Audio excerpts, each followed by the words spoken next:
Olá, crianças, tudo bem com vocês?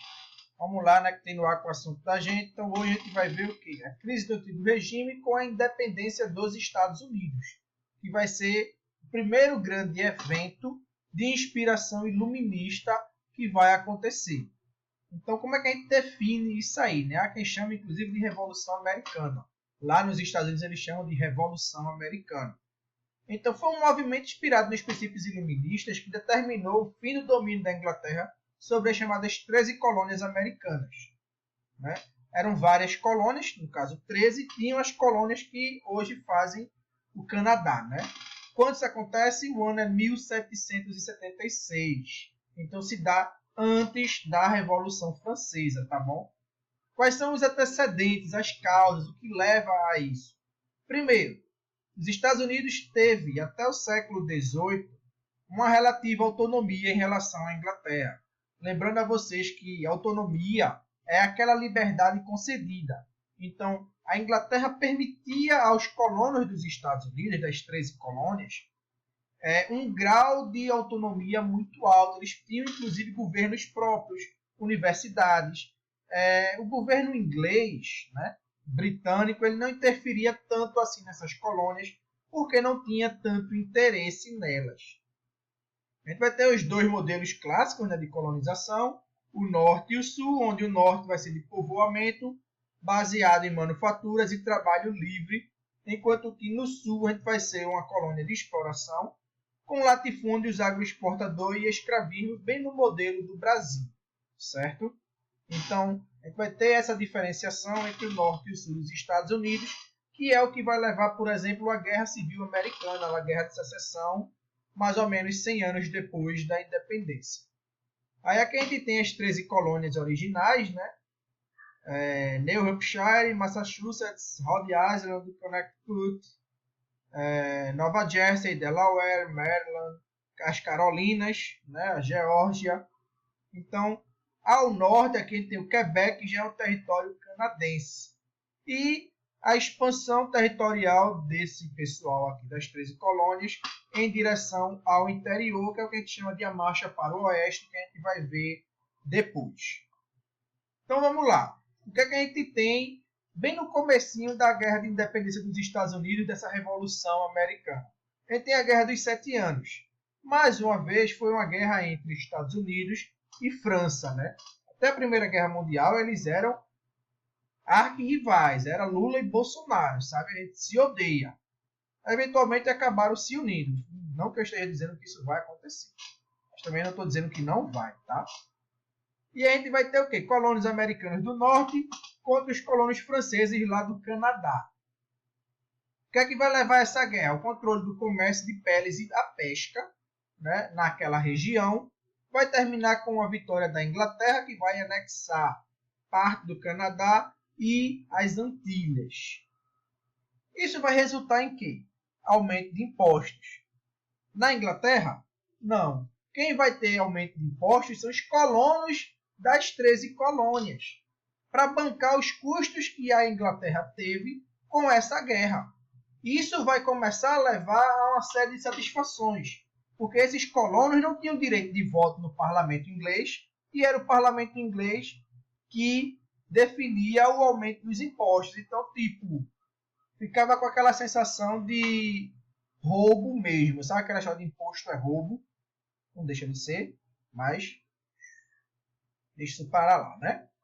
A gente vai ter a Revolução Industrial na Inglaterra, que vai gerar uma necessidade de ampliação de mercados. Como assim?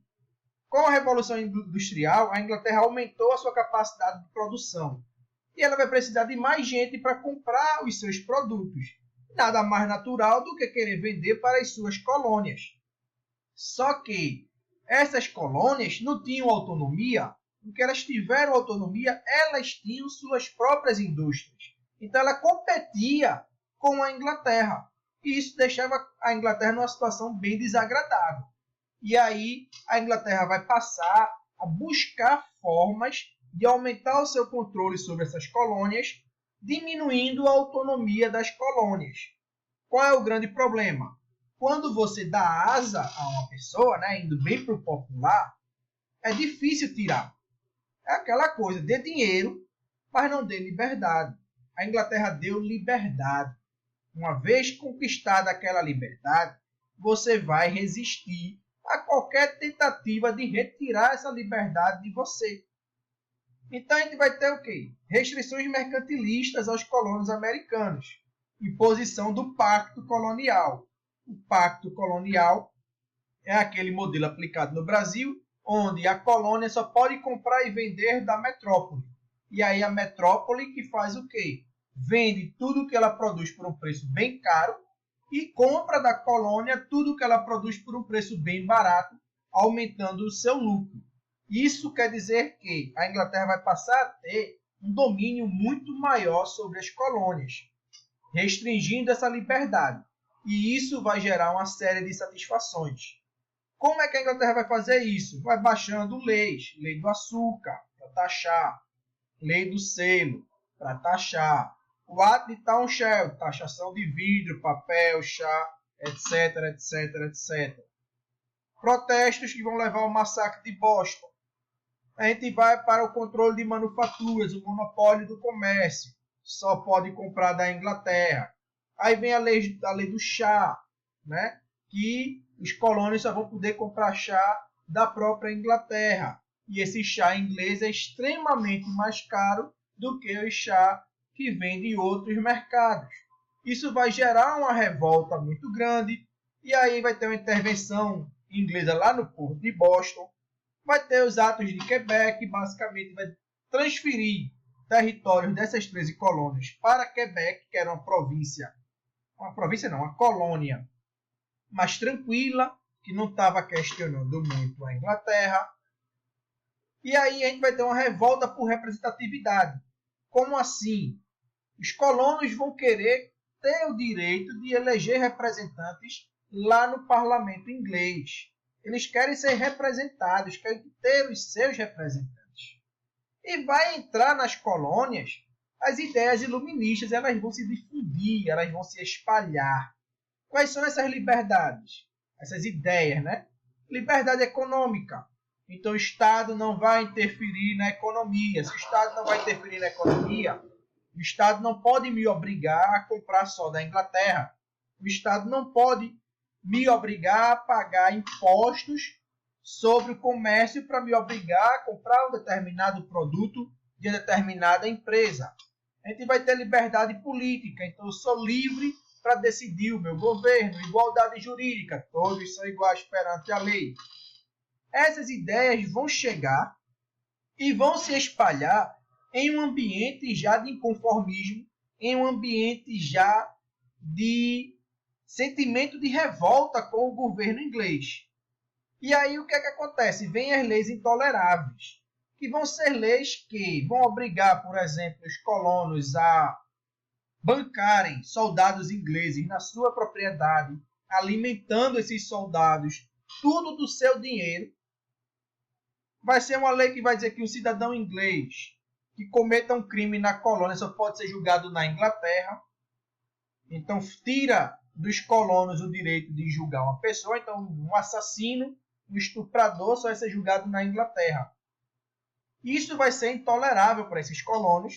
E em 1774 eles vão se reunir no primeiro congresso da Filadélfia, que vai declarar o direito dos colonos. Eles vão exigir o fim dessas tarifas e dessas restrições mercantilistas, só que isso vai ser vetado pelo rei da Inglaterra. E aí, no ano seguinte, vem a Guerra de Independência.